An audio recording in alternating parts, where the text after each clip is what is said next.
Market එක නැවත market එක රීප්ලේස් වෙන්න පුළුවන්. අපි බලමු දාල් වරුවේ පැටර්න්ස් ටික කොහොමද යන්නේ කියන එක. අබ්බම ෆිබොනාචි ටූල් එක අනුව ගෝල්ඩ් දාලා ගෝල්ඩන් පොපට් එක කියන්නේ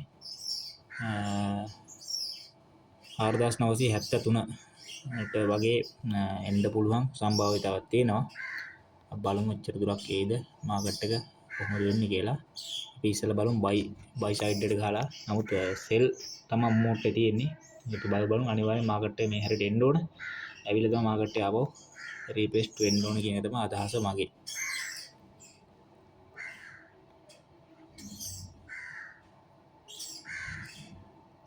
අපි බලමු එතකොට මේ හැරෙන්නේ මෙතන පොඩි يعني ස්පේස් එකක් තියෙන නිසා සමහරට මාකට් එක මේ හරියට එන්න සම්භාවිතාවක් තියෙනවා. ඒ නිසා මේ හරියුනොත් අපි ඒ කියන්නේ 5003න් වගේ දගමු. ඉතින් ඒකට මම ටාගට් එක දෙන්නම්. දැනට ඔය හරිය අපි ස්ට්‍රැටජිස්ට් එක දාගෙන ඉමු බයි සයිඩ් එකට. ඒ කියන්නේ මේ 1 hour එකේ 5 මිනිත් එක හැරෙන්නේ.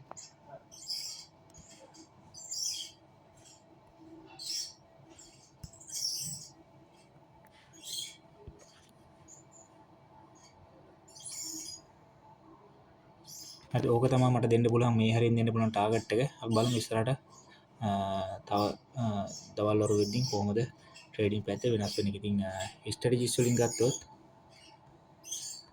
මම හිතන විදිහට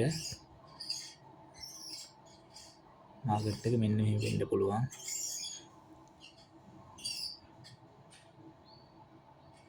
මේ විල්ලා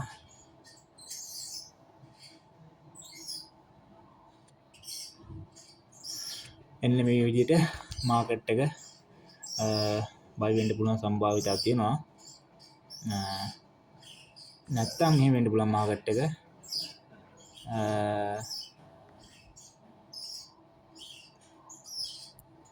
මම හිතන විදිහට මෙන්න මෙහෙම ඇවිල්ලා නැවත පොඩ්ඩක් රීපේස් වෙලා නැවත රිටර්න් පල්ලට ඇවිල්ලා මේ ගෝල්ඩන් පොකට් එකේ වැදිලා මාකට් එක තව උඩට යන්න පුළුවන් සම්භාවිතාවක් තියෙනවා. දැනට ටූල් එක දාපුවම මේ විදිහට තමයි වෙන්නේ. ඉතින් ඕගොල්ලෝ බලන්න තමන්ගේ ටාගට් එකෙන් ඉන්වර්ස් වෙන පරිදි ওই ටාගට් වලට මහරෙන් සිග්නල් දෙනවා.